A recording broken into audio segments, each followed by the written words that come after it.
How do you stay calm when your wife's drunk ex admits, in front of her friends, that they still sleep together?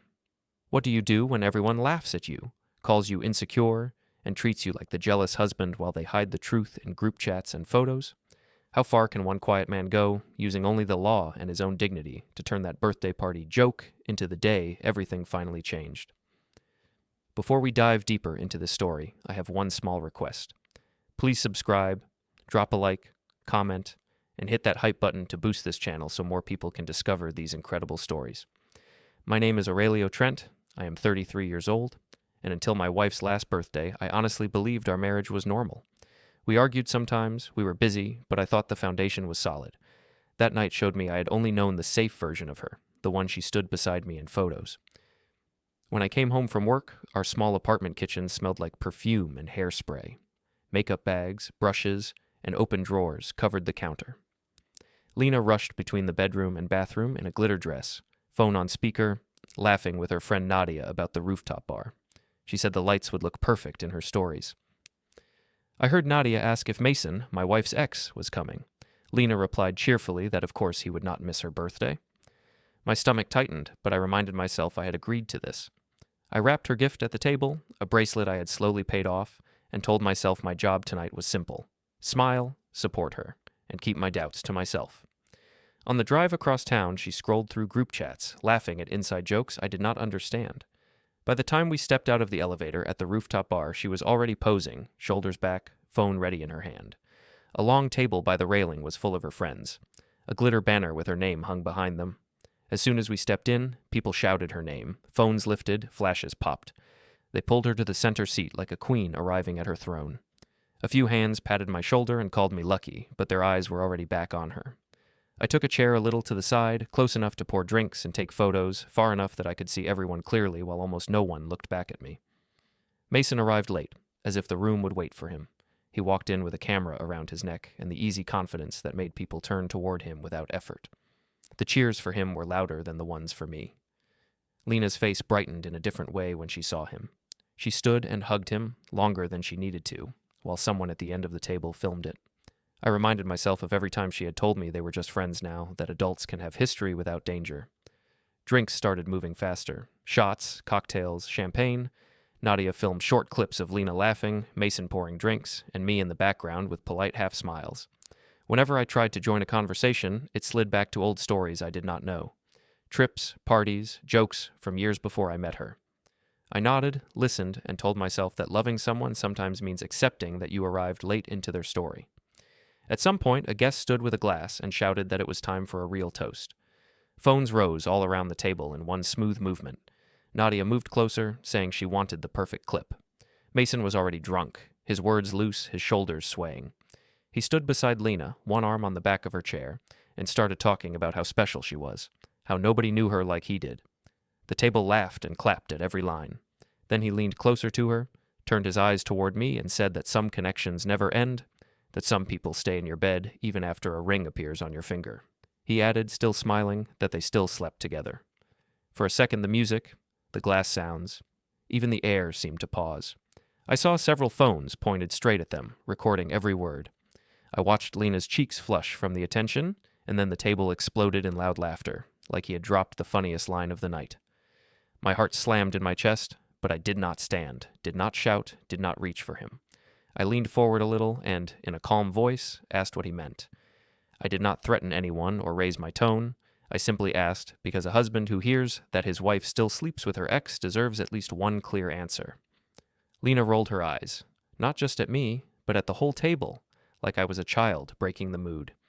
She told everyone I always took drunk jokes too seriously, that Mason exaggerated everything, that obviously nothing was happening. People nodded with her. A couple of guests looked at me with pity and annoyance, as if my hurt feelings were an inconvenience. Someone clapped my shoulder and told me to relax, said it was all fun. Inside, something in me stepped back. I felt like I moved out of my own body and into a quiet corner of the room. From there, in my mind, I began to watch them, noting who laughed, who looked away, who kept filming, and who pretended they had not heard clearly. The party did not slow down for my sake. The DJ played Lena's favorite songs, and she pulled Mason to the center of the bar to dance. She did not look toward me when she did it. Nadia filmed their close movements, adding filters and little hearts. I stayed by the table with a glass of water, letting my head clear while my chest stayed heavy. Later, I managed to get Lena alone on the small smoking patio behind a glass door. The music was softer there, the air cooler. I told her, again in a low, steady voice, that what Mason said crossed a line for me as her husband. She shook her head and said I was making her look bad in front of her friends, that I was ruining her birthday, and then she walked back inside before I could reply.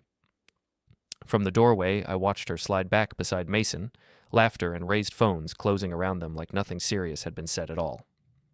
Hours later, we finally left. In the rideshare home, Lena scrolled through her phone, already reposting clips and laughing at captions that painted me as dramatic and overprotective. When we reached the apartment, she kicked off her shoes, lay down on the bed, and fell asleep almost at once. I stood alone in the dim kitchen, the echo of Mason's words and the table's laughter still loud in my head. I set my phone on the counter. The screen lit up, and a quiet calendar reminder slid down from the top. It read, Storage Unit 9:30 a.m. I had set it days earlier, thinking only about extra space for tools and boxes. Now, with that toast replaying in my mind, that simple reminder suddenly felt like something else, like a small private door opening somewhere in the day ahead, just as the bedroom door clicked shut behind me. The next morning, my alarm felt louder than usual, even though it was the same sound I always used. For a few seconds, I lay there and hoped the previous night had been a strange dream, some leftover nightmare from childhood. Then the image of Mason, standing beside Lena, saying they still slept together while everyone laughed, slid into my mind like a cold hand over my face. I got out of bed quietly so I would not wake her. She was still wearing the glitter dress, one arm over her head, phone on the pillow beside her.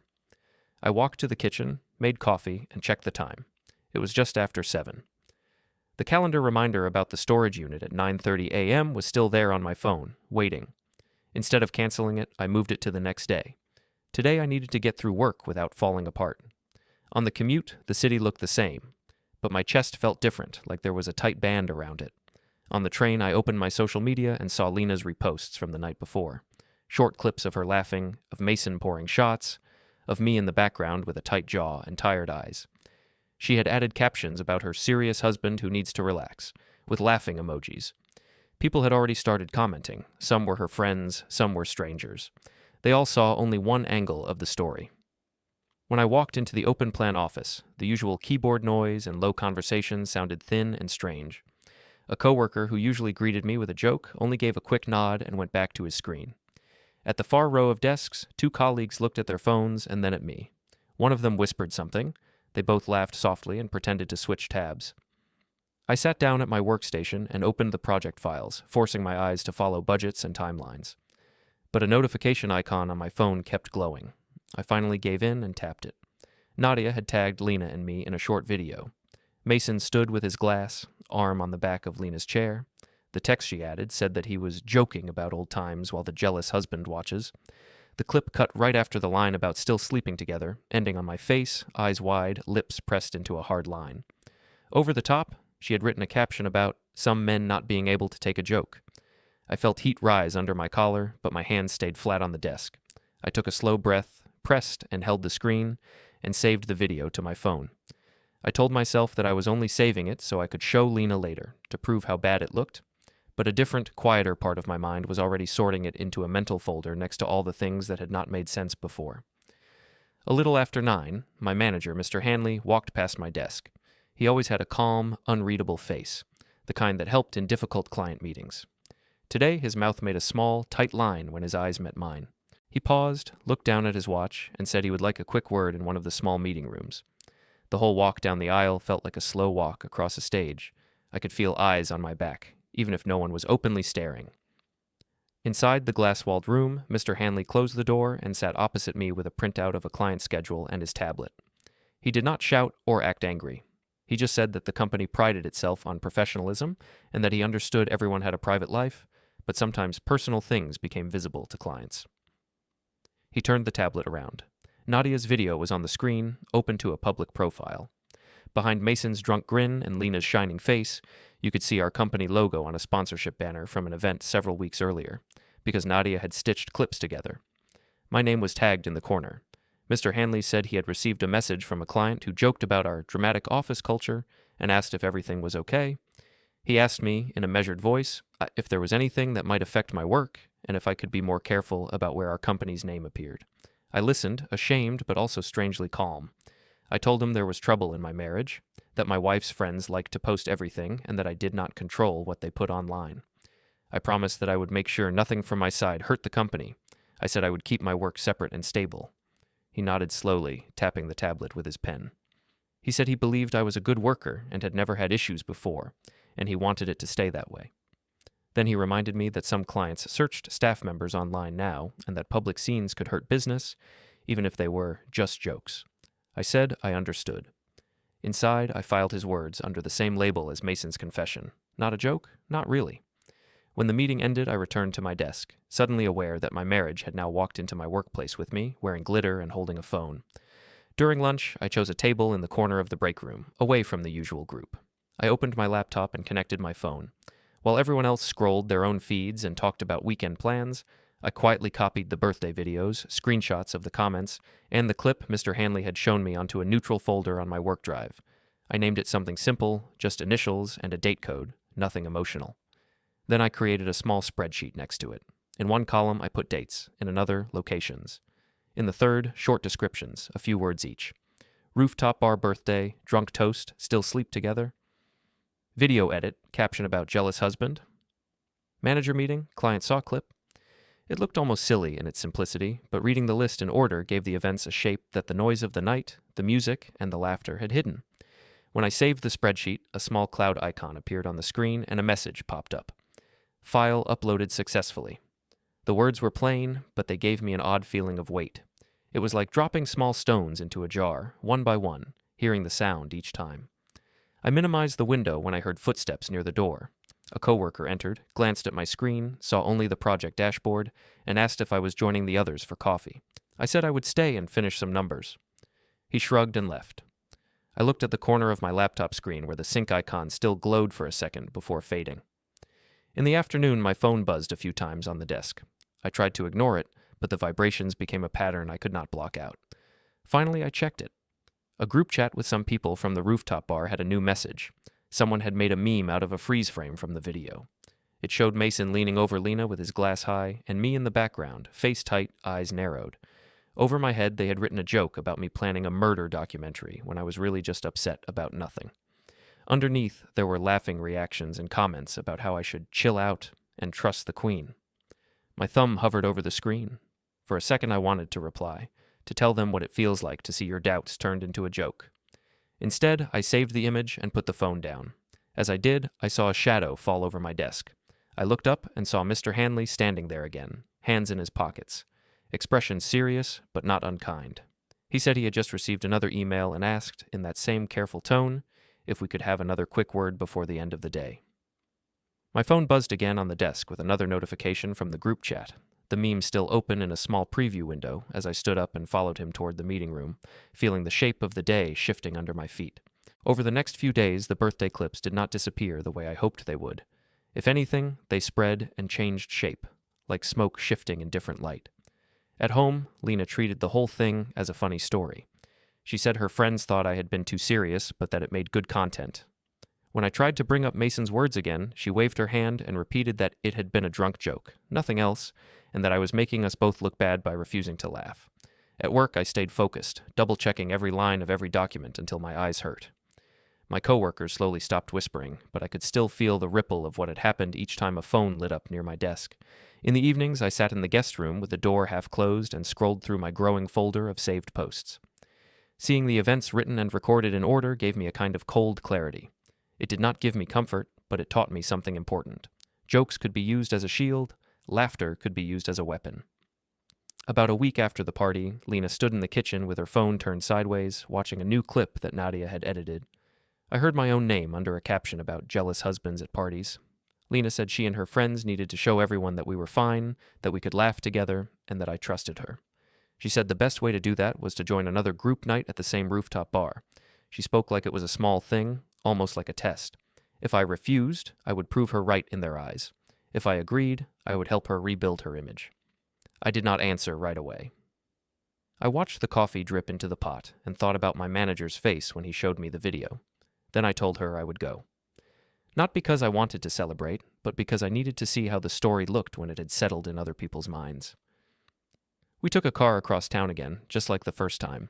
The city lights reflected on the windows. Lena checked her makeup in the dark screen of her phone. She posted a short video of us in the back seat with a caption about "Second round, better mood." I stayed quiet. When we stepped out of the elevator at the rooftop bar, the music hit my chest like a familiar wave. Many of the same faces turned toward us. They cheered for Lena and called her name. A few clapped me on the shoulder and joked about me being more relaxed this time. I walked to the railing for a moment and looked over the edge. The cars below looked small, their movement steady and predictable. Up here, everything was loose and loud. Nadia was already recording. She swung her phone from face to face, catching quick flashes of smiles and raised glasses. She told everyone she had an idea for a fun thing. She wanted Mason to retell the birthday story on video so they could post a fixed version where everyone saw it as a joke. Lena laughed and agreed. A small group pulled Mason toward the long table and handed him a drink. He looked less drunk than before, but there was still a lazy confidence in his movements. I took a position near the doorway that led to the smoking patio, close enough to hear, far enough that I was mostly out of the center of the frame. Nadia counted down for her camera. In a loud voice, she told Mason to describe how he had teased Lena and how I had misunderstood. Mason grinned and started talking about how they used to be together, how they had history, how he liked to push my buttons for fun. This time, he chose his words more carefully. He said he was just being dramatic when he spoke at the birthday, that he had only wanted to get a laugh, and that of course nothing serious was happening. The group smiled and nodded, adding comments about how everyone knew he was a clown when he drank. Whenever he got close to the line of what he had actually said, he pulled back and made it sound lighter, safer. The first version, where he bragged that they still slept together, existed on the phones. The second version, where it had all been a silly act, was being built right in front of me.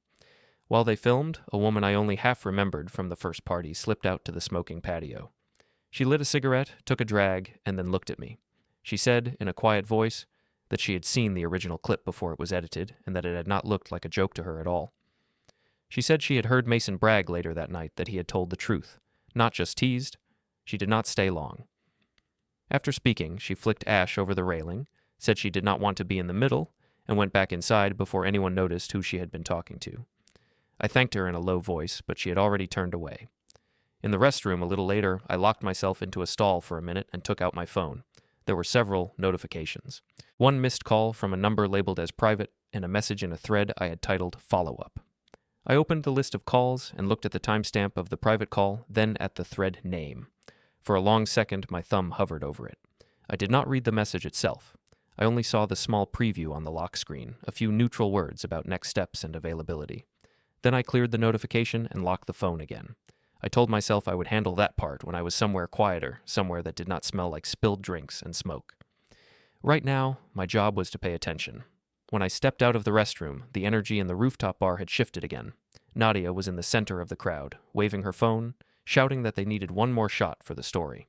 She said they should reenact the birthday toast, but this time show everyone laughing and hugging at the end, so the internet would understand it was all harmless. People liked that idea. Glasses appeared in hands like magic.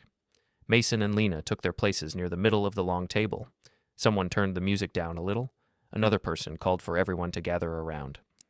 I moved to a spot near the glass door of the smoking patio, not hiding but not stepping into the circle. From there I had a clear view of the entire scene. Lena tossed her hair back and leaned into the light. Mason lifted his drink and practiced an easy grin. Nadia raised her phone slowly, checking the angle. Around them, people lifted their own phones, some held high, some just above shoulder level. I could see multiple lenses pointed toward the same moment, ready to catch this new version of the story.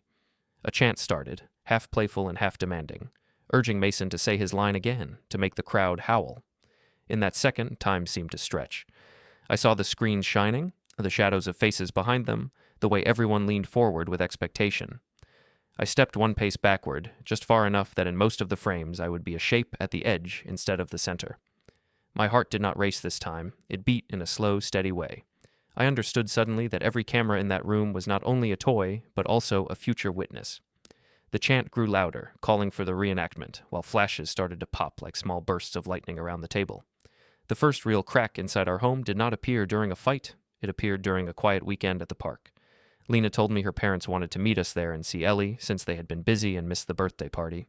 I knew they had seen clips anyway because Lena had sent them links, but I agreed. It was easier to meet in a public place than to invite them into an apartment that already felt tense.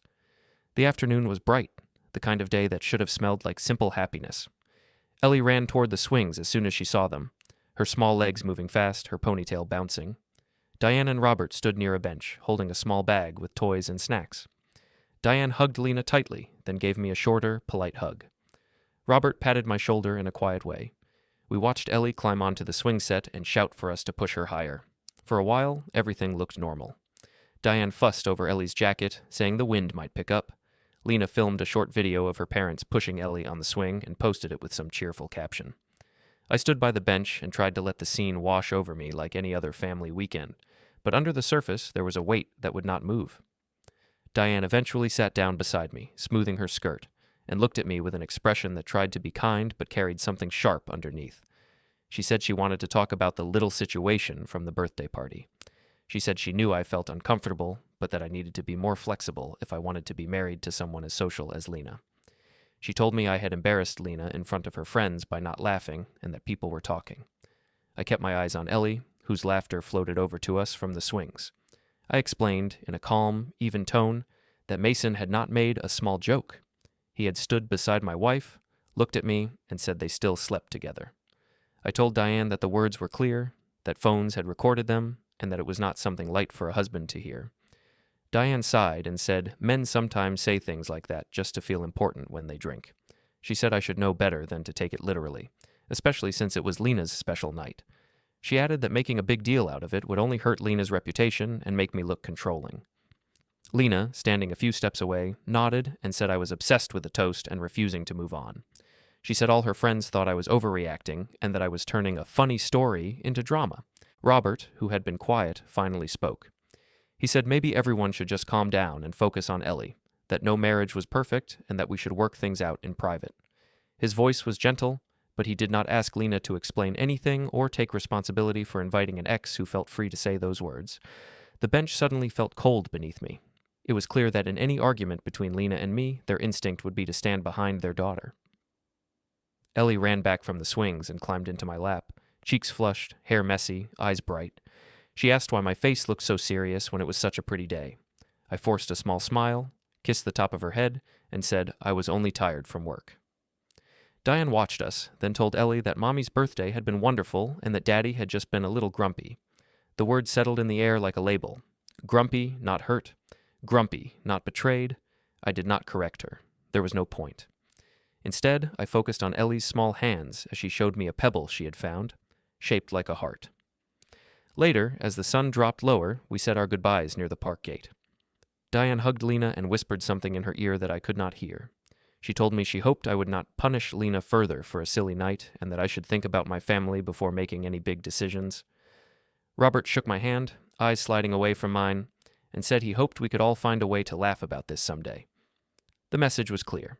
They could imagine a future where this whole situation was a funny anecdote. I could not. On the walk home, Lena said her parents agreed that I was being dramatic and that if I loved her, I would stop bringing up the party. I answered that love and silence were not the same thing. She rolled her eyes and looked out the window of the tram until we reached our stop. That night, when we got back to the apartment, the walls seemed closer than before. Lena moved around the bedroom, dropping her bag on the chair, checking her phone, and complaining about a comment someone had left under one of Nadia's videos. I stood in the doorway for a moment and watched her. Then I went to the wardrobe, opened the drawer where we kept extra sheets, and took out a pillow and a folded blanket.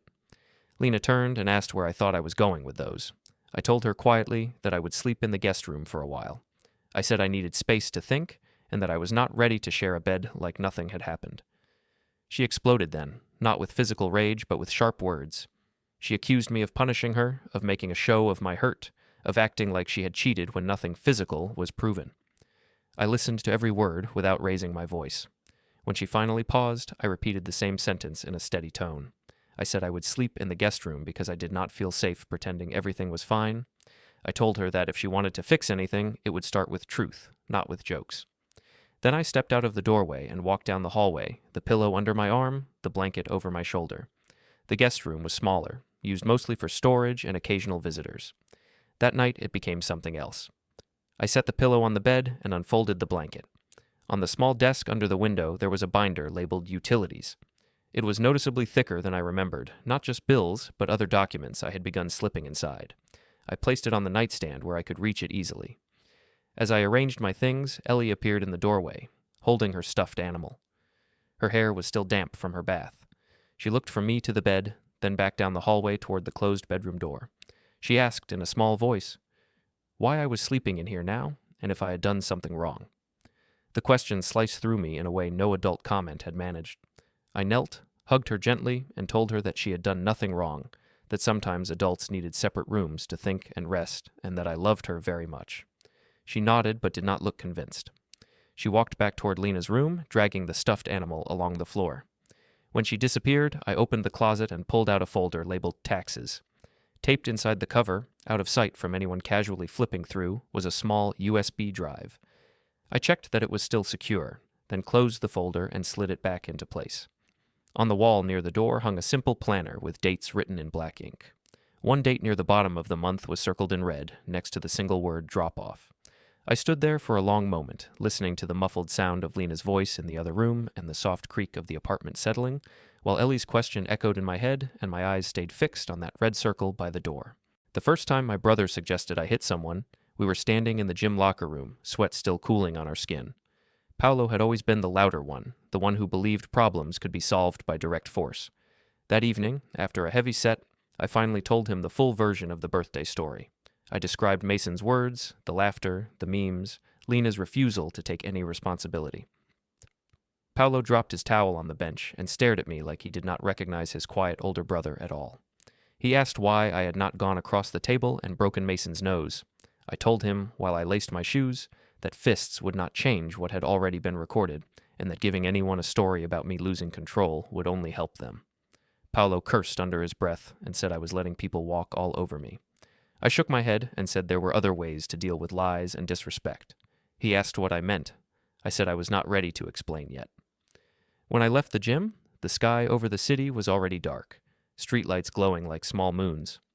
I drove to the underground parking garage beneath my office tower instead of going straight home. The concrete walls made every sound echo softly. I parked in a corner bay and turned off the engine.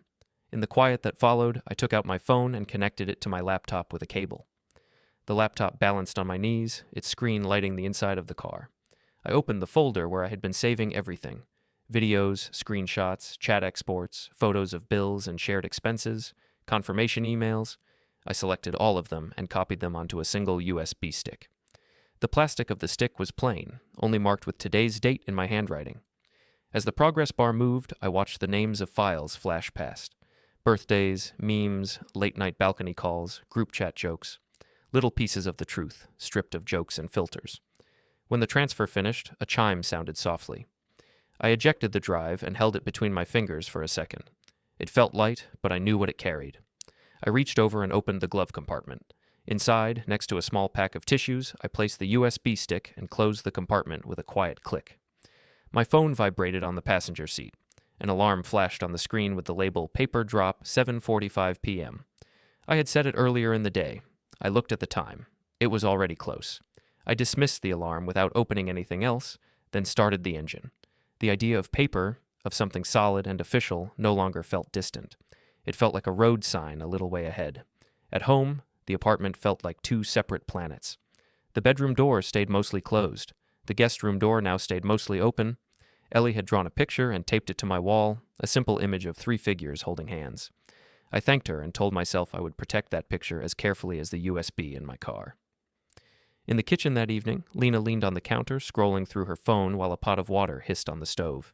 She looked tired, but also restless, like someone waiting for a show to begin. She said she had heard I was talking to people about our problems and that I was making her look bad. She accused me of trying to turn my parents and brother against her, of collecting little moments and acting like a judge. I took a deep breath and watched the steam rise from the pot. I told her I had only told my family that I was hurt and confused, that I needed space. I said that the little moments were not small to me, especially when they were filmed and replayed for strangers. She said that if I loved her, I would stop bringing up the party and would help her convince everyone that it had just been a crazy night. I replied that love without truth was just an agreement to lie together. My voice stayed steady. I did not shout. I did not move toward her or away from her. I stayed where I was, holding the spoon, watching the water start to boil. She changed tactics then. Her eyes filled with tears.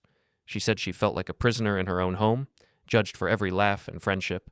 She said if I kept acting distant, she did not know if she could stay.